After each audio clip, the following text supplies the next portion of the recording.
మార్కాపురం జిల్లా శ్రీశైలంలో AP RTC డ్రైవర్పై Karnataka వాసులు దాడి చేసిన ఘటన ఉద్రిక్తతకు దారితీసింది. బస్సు సైడ్ ఇవ్వలేదనే కారణంతో ఏపీ ఆర్టీసీ బస్సును అడ్డగించి డ్రైవర్పై దాడి చేశారు. దీంతో ఉద్రిక్త వాతావరణం నెలకొంది. శ్రీశైలం ఘాట్ రోడ్లో ఏపీకి చెందిన ఆర్టీసీ బస్సు వెళ్తుండగా కర్ణాటక బస్సు సైడ్ ఇవ్వలేదని ఆగ్రహం వ్యక్తం చేసింది. కొంత దూరం ముందుకు వెళ్లి ఏపీ బస్సును అడ్డగించి డ్రైవర్ను కర్ణాటక బస్సులోకి తీసుకెళ్లి దాడి చేసినట్లు బాధితుడు తెలిపారు. తమ బస్సు టైర్ పంచర్ అయిందని ఆరోపిస్తూ ప్రయాణికులు కూడా డ్రైవర్పై దాడి చేయగా మహిళలు చెప్పులతో కొట్టినట్లు సమాచారం. కాగా ప్రయాణికులు సుమారు 2 గంటల నుండి దోర్నాలలోనే నిలిచిపోయి ఇబ్బందులు పడుతున్నారు. సమాచారం అందుకున్న దోర్నాల పోలీసులు సంఘటనా స్థలానికి చేరుకుని పరిస్థితిని అదుపులోకి తీసుకుని దర్యాప్తు చేపట్టారు. ఘటనపై కేసు నమోదు చేసి పూర్తి వివరాలు సేకరిస్తున్నారు. ఇక్కడ ఆపి ప్యాసింజర్ రెచ్చగొట్టి ప్యాసింజర్ దగ్గర మమ్మల్ని నన్ను కొట్టారు సార్.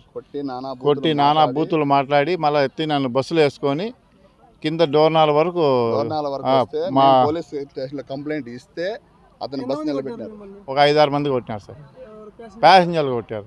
ఫస్ట్ వాడు కండక్టర్ అనేవాడు చేయి చేసుకుంటే మళ్ళీ తర్వాత ప్యాసింజర్లు వచ్చి నువ్వు ఎక్కువ అదే అని మా ఎక్కించుకొని బస్సు ఎక్కించుకొని కింద వరకు చూస్తే మా టైర్ పంచర్ అవుతాయి. 55 కిలోమీటర్లు సార్.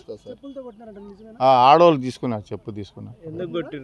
అదే ఊరికేనే అన్యాయం. అది ఏం అదే అన్యాయం అనేది ఊరికేనే. ఆ రాయి తగిలింది. ఆ రాయి టప్పని శబ్దం వచ్చిందో లేదో కానీ అది టైర్ తగిలింది, పంచర్ అయిందని చెప్పి వాడు ఏం చేశాడు, గబగబా బస్సు ఆపి దిగారు. దిగంగానే కండక్టర్ మామూలుగా ఈ మాట్లాడుకోవడానికి దిగంగానే మిగిలిన వాళ్ళ ప్యాసింజర్లు ఉన్నారు కదా, ఒక లేడీ 3 మగవాళ్ళ మటుకి వచ్చి టపటప కండక్టర్ని కొట్టారు. కండక్టర్ని కొట్టి ఈ టైర్ ఈ బస్సు ఇప్పుడు ఈ